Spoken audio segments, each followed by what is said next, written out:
30 Minutes to Curtain.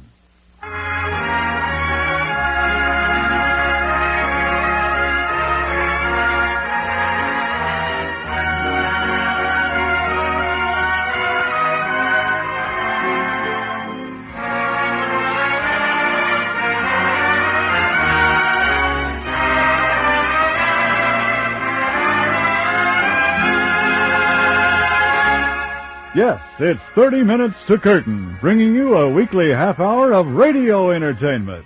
Each week at this time, we bring you mystery, comedy, adventure, romance, fantasy, and fun. This week, in a doubleheader of comedy and mystery, we're proud to present They Do It in Books by Jerry Schwartz and Strictly Western by Joel Malone. And later, during our program, we'll tell you how you can become a part of 30 Minutes to Curtain.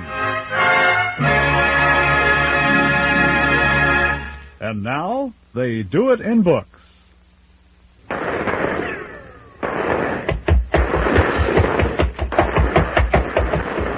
Okay, Muggsy, move! The sleek limousine pulled away from the curb in front of the bank. Steve Patty leaned back under the cushions, mopping his brow. Moocher turned around. Boss, I tell you, if you'd listened to me, we wouldn't get in so many jams. They don't do it this way in books. Books! Shut up!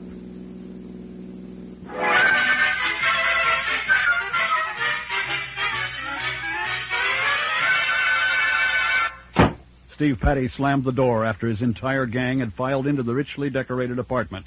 He counted them as they filed in, biting hard on his fat cigar each time he sized one of them up.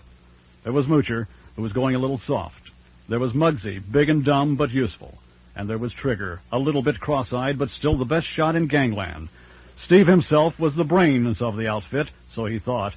His face was pudgy and his hair slicked down with an overdose of heavily scented tonics. There were 2 diamond rings on his short, fat fingers, and when he talked, he twisted them around, feeling the roughness of the 2.5-carat stones. He swaggered to the center of the room, planting his feet solidly on the thick carpet, and then he pointed his cigar at the boys. Every day you guys get dumber, but today you acted like it's next week already. How was we to know, boss, that the bonds wouldn't be there? Who are you blaming, me? You guys should be ashamed of yourself to let a mob like Polanski beat you to it. You're the brains, boss. Shut up! Nobody's asking you no questions, Moocher. I'm doing the talking. Boys, I got it. Leave it to Patty to think of the next move. What we gotta do is get rid of Polanski. Wipe him out. Oh, boss, we've been saying that since 1926. First it was hijacking, then it was the laundries, the nightclubs, the number racket, the bookie joints, and now bank bonds. Always wipe out Polanski. That's the start, and that's the finish. Okay, wise guy, you got all the brains in this outfit, and old Lady Ann in Poughkeepsie sent you a book once, and because you read a book, you know everything in the world. Okay, Mr. Moocher, spell it out. It was more than a book Aunt Tilly sent me. It was a classic. Classic schmassic. Who cares? Give me a racing form and I'm happy. What do you need all this book stuff for? You can learn things from the books, boss. Things useful in the rackets. Yeah? Give me a for instance. Well, ways and means to get rid of guys. Maybe guys like Polanski even. Yeah, no kidding. What's the name of this book? It's all about Hamlet. Hamlet? Where's that? It's not a where, boss. It's a who by Shakespeare. Oh, I know that guy. He played halfback for Notre Dame. It's a different Shakespeare. Maybe it's in the family. Shut up, Muggsy. Go ahead, Moocher. Well, in this book, there's a guy, this Hamlet's uncle, who wants to bump off Hamlet's old man. But what does he do but put poison in the old man's ear while he's taking 40 winks? Not bad, huh? Poison in the ear, huh? Moocher, maybe you got something there. This Shakespeare guy, is he a big racketeer? Nah, he's dead, boss. Oh, gee, that's too bad. I'm sorry to hear that. Say, this guy that pulled the poison job, did the cops nab him? Nah, Hamlet got the gink eventually. But Hamlet's the kind of lightweight we can handle without any trouble. Get out that book, Moocher. I want to hear the part about this here ear trick. Sure, boss. Gee, I'm awfully happy you're getting an appreciation of literary stuff. Here's the book. Here it is, boss. Right after Hamlet says, "Oh, my prophetic soul." What kind of talk's that? Shh. Here's the part. Listen. Sleeping within mine orchard, my custom always in the afternoon. Upon my secure hour thy uncle stole, with juice of cursed Hebenon in a vial, and in the porches of mine ears did pour the leprous distilment. Yeah, that's all right. But, Chief, you think a guy like this here Shakespeare would speak English?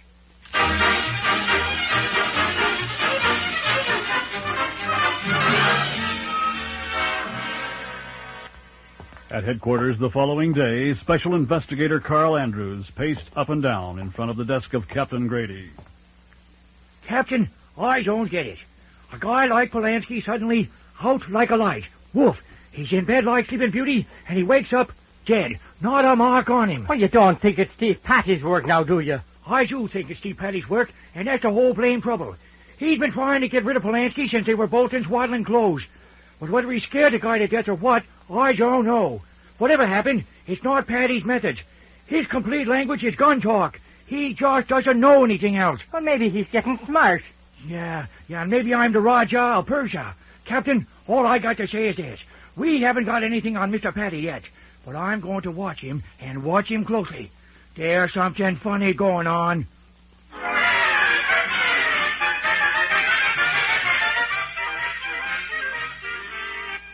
Back at the apartment, Steve Patty sat in a low-slung chair with a smirk of sheer delight on his fat face.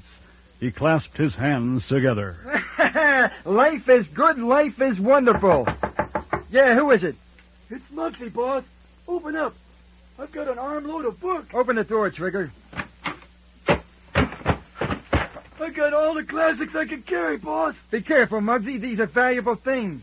Yeah, boss. From now on, boys, me and the classics, we're like this. Yes, sir. I got one here, boss, that looks like the goods. Look, the Three Mosquitoes. A great idea, huh? I bet maybe they stings the guys to death. Yeah. Trigger, unlock the door to the other room. You can let Moocher out now. Okay, boss. Okay, Moocher. The boss says you can come out. You know, boss, you didn't have to lock me in.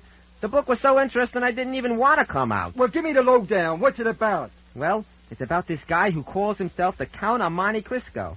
This guy, Ed Dantes, now get this, boss, digs his way out of a pin called the Chateau d'If. It's terrific. What's the DF?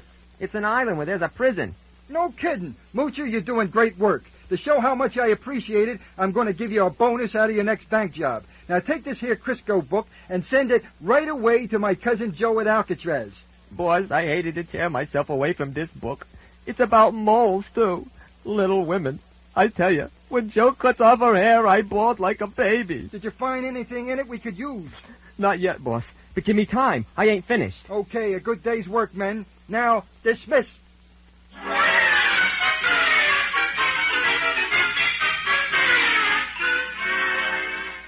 Ten minutes later, the apartment was dark, and Andrews and Captain Grady slipped in.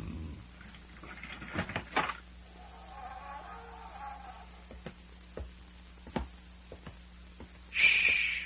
Careful now. Don't put on the lights. Use your searchlight. Right. Captain Grady, come over here. What have you got? Will you look at this? The boys are going literary. Hamlet, Count of Monte Cristo, Little Women. Hey, wait a minute. A great many things are suddenly becoming very clear. You know who the new brains of this outfit is? No, Andrews. Who? Shakespeare, Dumas, and Louisa May Alcott.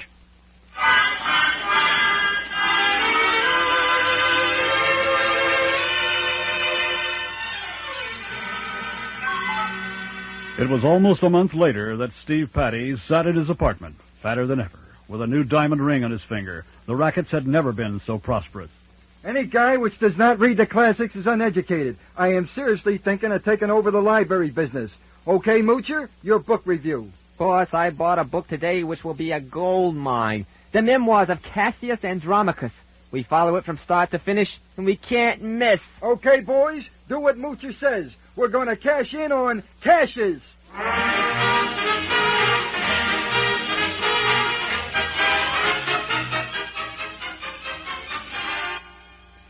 The first job worked beautifully. These writers were much more clever than just plain crooks. Sure, they had to be. People had to believe the stuff they wrote. It had to work. Cassius Andromachus, for example. Great stuff. It was plain as day how to beat the jewel racket. Just follow Cassius Andromachus. Yes, sir, page by page. But when the boys got to the last chapter and into the inner vault of the big jewel company, they found the police there, waiting. Inspector Carl Andrews sauntered forward, and the police surrounded the surprised mob. Hello, Patty. You know, it's just like a happy ending in books for us to catch you boys red-handed this way. We got enough on you now, page by page, to put you all out of circulation and into a federal library. Moocher, what happened to the classics? Where did you get this book? Boss, I got it in a bookstore. I thought it was wonderful, the Cassius Andromachus. Yeah, thank you very much, Moocher.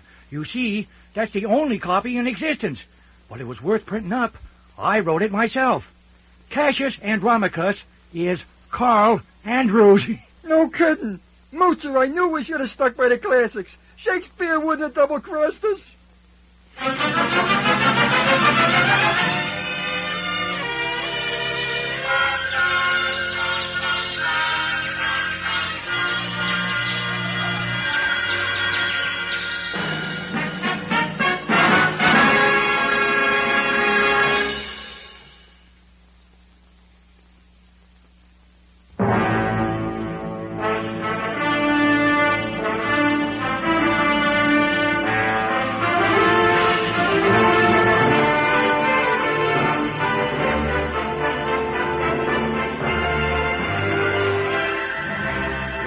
Gentlemen, our producer, Mr. Steve Jelf.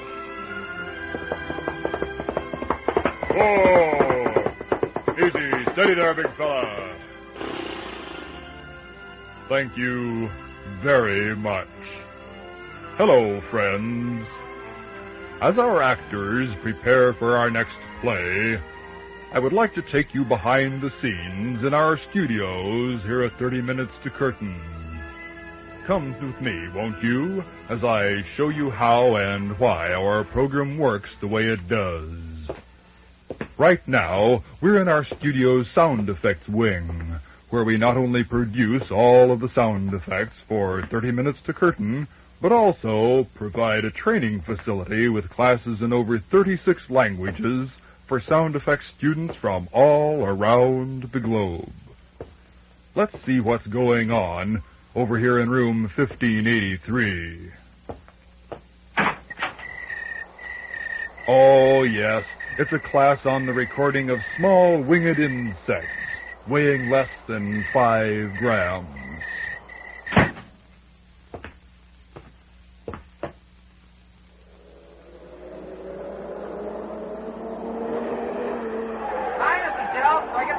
Hey, you can't drive that fast in the halls.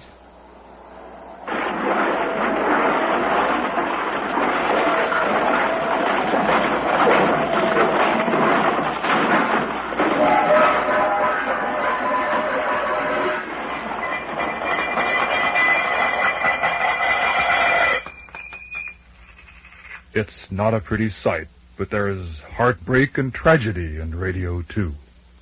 But enough of that. If we don't hurry up, I won't be able to show you everything. Let's hop a tram. Step aboard quickly, please. 25 cents.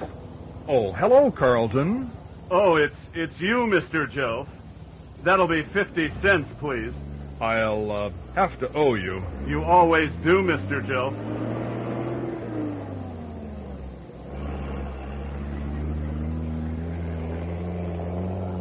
Let's listen as Carlton describes some of the attractions on the 30 Minutes to Curtain studio tour.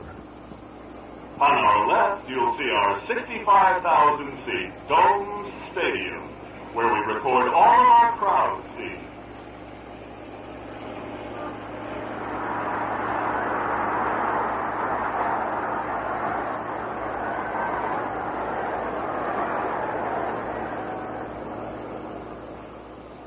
On our right, our pool, where various wonder effects are recorded.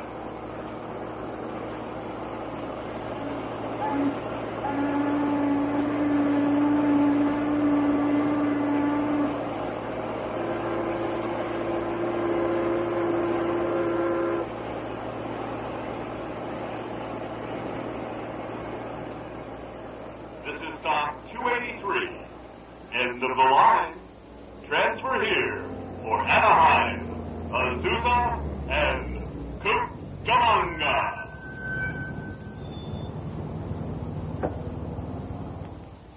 Well, this is where we get off. Let's step out of the building now and take a stroll about the grounds. Gee, it's a beautiful day. I did want you to have a chance to visit our military section, where we prepare and execute our war stories. It's a rather large area, so I'm going to show it to you through the radio magic of quick cutting.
Oh, we have to be very quiet now. I hear the signal that another segment of 30 Minutes to Curtain is about to begin. We'll have to postpone our visit to the administrative complex and the rest of our modest facilities until a later time. I'll return you now to our staff announcer, Bob Lyons, in our main auditorium.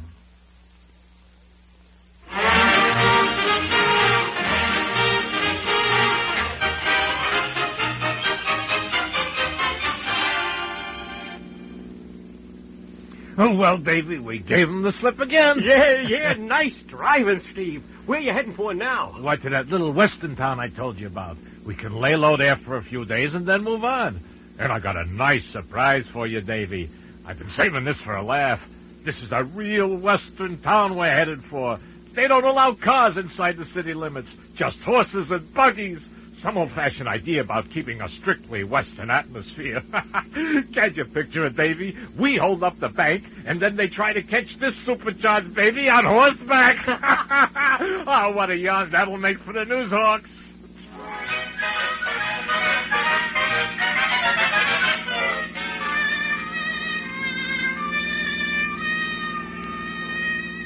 As the big dark sedan rolled along the desert road at a high rate of speed, the man at the wheel turned to his brother. You know, Davy, this bank job's going to be like taking candy from a baby. How do you mean, Steve? I'll let you see for yourself. Look ahead right up the road now. There's somebody flagging us down. Now just play dumb, and he'll explain everything to us.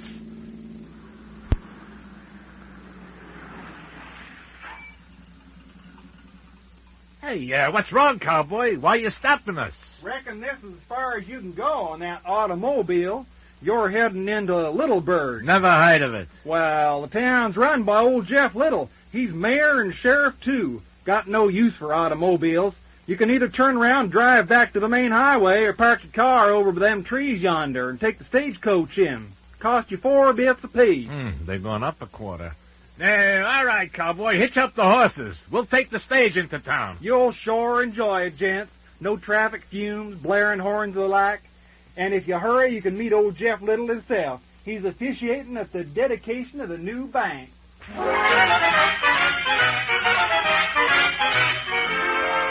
Yes, sirree, citizens of Littleburg. It's a right proud moment in my life to stand here for all you loyal townspeople and dedicate this here bank building. Yes, sirree, 'cause I know what this cornerstone stands for. Quiet and peace, and all that goes to give a body a rest from city ways. I'm proud of this here strictly western movement, and as long as I'm mayor and sheriff, I aim to keep it so. This here new bank is open for business at 10 o'clock tomorrow a.m. Yes, sir, and you'll find ample money behind the counter for your needs. Ample money. That's because our strictly western idea has prospered. Yes, sir, prospered and grown. Why? Because all work and no play makes Jack, or words to that effect. Yes, sirree.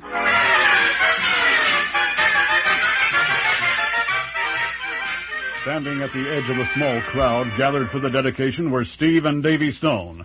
They watched as old Jeff Little took a silver trowel, dipped it into the wet mortar nearby, and sealed the new bank's cornerstone into place. The cornerstone that stood for quiet and peace and no traffic fumes. As the crowd began to move slowly away after the ceremony, the racketeers pushed forward to confront old Jeff Little. Mayor Little, let me congratulate you. My friend and I are visiting your town for the first time, but we certainly want you to know that this strictly Western movement of yours is a mighty noble thing. Well, thank you, gents, thank you. I hope you weren't too inconvenienced riding in from the city limits in our stagecoach. Not at all, Sheriff. I mean Mayor. It's all right. I'm both sheriff and mayor. Yes, sir, I'm elected mayor, and I've appointed myself sheriff. I figured it gives better coordination twixt the two departments. Yes, sirree. You watched the laying of the cornerstone? Yes, Sheriff, and it was a very impressive ceremony. I suppose tomorrow morning everyone will be hurrying down here to put their money in the bank. Oh, yes. Yes, sirree. Offering a prize for the first depositor, and also for the one depositing the most at one time. Yep. You gents aiming to settle here in Littlesburg a spell? You'll find it mighty interesting. 'Pears that city folks is the ones most interested in our strictly Western movement. There are lots of city folks got houses down here. Yes, sirree. Well, Sheriff, we're only staying overnight this time. However, we may be back if you keep this place this way. You see, we think the idea of having no automobiles around is fine. Isn't that right, Davy? Oh, yeah, that's right, Steve.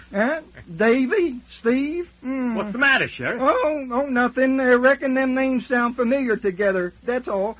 Sounds like I read about a couple of brothers named Stone. They were called Davy and Steve. Can't rightly remember what it was that they got in the papers for. A couple of prize fighters or something, I reckon.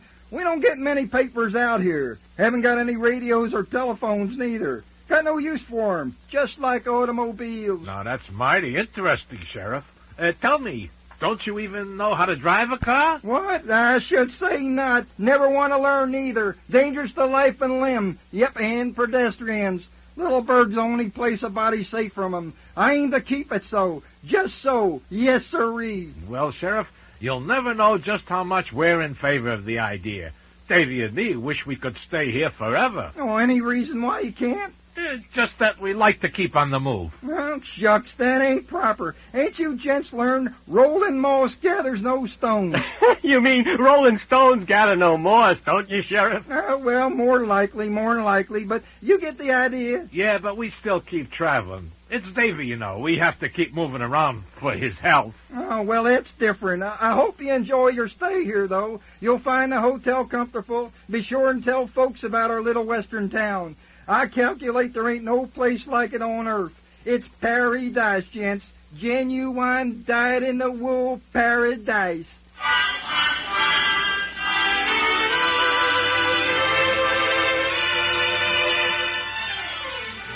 Half an hour later, in the privacy of their hotel room, Steve and Davy Stone went over their plans for the robbing of the Littleburg Citizens Bank.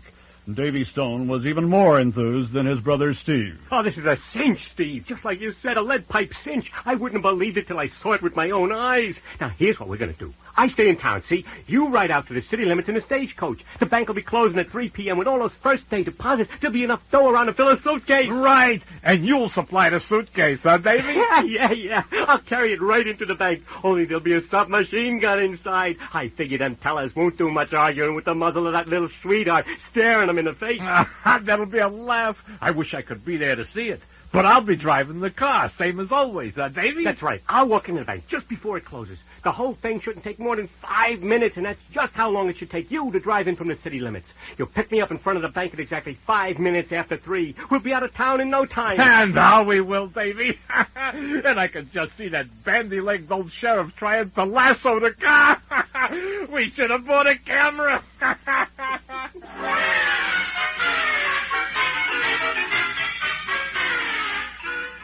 The following afternoon, shortly after 3 o'clock, Sheriff Jeff Little, together with the cashier and the teller of his new bank, stood facing the wall with hands held high in the air. Davy Stone stood behind them holding a submachine gun in one hand, a suitcase full of greenbacks in the other. He was perfectly calm and chuckling softly all the while. Mighty nice of you, Sheriff, keeping all automobiles out of town. No traffic fumes, no blaring horns, and no police cars to chase bank robbers with. Me and Steve sure appreciate this strictly Western idea. If you keep it this way, Sheriff, maybe we'll come back. Sorry, me and Steve had to run off with half your bank this way, but after this, maybe you'll figure Rolling Stones do gather a little moss once in a while. At least the Rolling Stone brothers. Oh, yeah, you were right, Sheriff. You sure did read about us. Well, there's Steve. I'd like to stay and chat with you for a while, but me and Steve's gonna go for a joyride. Wish you could come along, Sheriff, but then I know how you hate automobiles. Got no use for 'em, ain't that what you said? Well, so long, Sheriff Little. Me and Steve are going places. Thanks for paying our way. Davy stepped outside the bank and ran quickly down the steps. Steve had timed his arrival perfectly. He held the door open for Davy and slammed it shut as his brother leaped into the back of the car, clutching the heavy suitcase. Step on it, Steve. Let's get out of here. We're on our way, Davy. And don't worry, there ain't any boulevard stops in this town.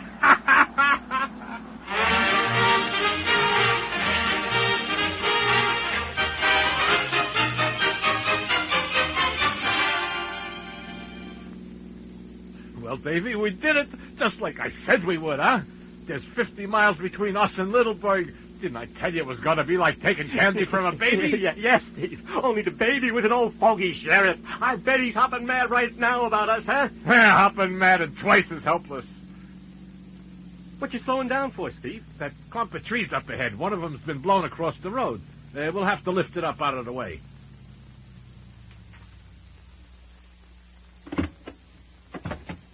As the powerful sedan rolled to a stop, Steve and Davy Stone stepped out and walked up front to where the fallen tree lay across the highway. They were about to lift it off the highway when a quiet voice froze them in their tracks. Reckon I'll just ask you boys to drop that log and turn around here. Turn real slow like. Ace'll make me waste a few bullets on you. Surprise, huh, boys? Reckon you didn't figure on me taking a shortcut. You're lying. There ain't no shortcuts. Besides, you said yourself you didn't know how to drive a car. I don't want to learn neither. Got no use for automobiles. Too ancient. That's how I travel, boys. The sheriff pointed just beyond the little clump of trees. Resting very quietly on the desert sand was a trim, streamlined, low-wing monoplane. The sheriff grinned broadly at Steve and Davy Stone. Yep, half the citizens of Littleburg have planes. Been taking flying lessons for weeks myself. This was my first solo flight, but I calculated I did all right. Sort of killed 2 stones with 1 bird.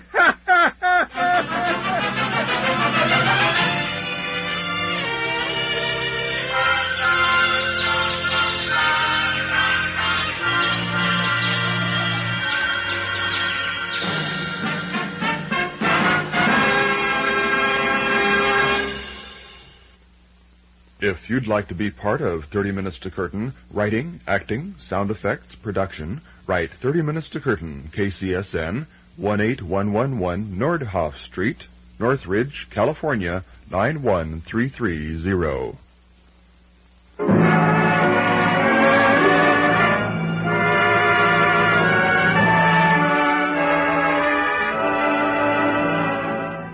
Our short stories were directed by Herbert T. Schmidt, Jr. and produced by Steve Jelf. Our technician is C.R. Bryan III. Sound patterns were by D.Ed Langford, R.F. Clancy, and A.Q. Farn. They Do It in Books by Jerry Schwartz featured Frank Finn as Steve Patty, Ed Hayes as Carl Andrews, Phil Campbell as Moocher, Dave Smith as Captain Grady, Stan Rayburn as Muggsy, and Bernie Aronson as Trigger.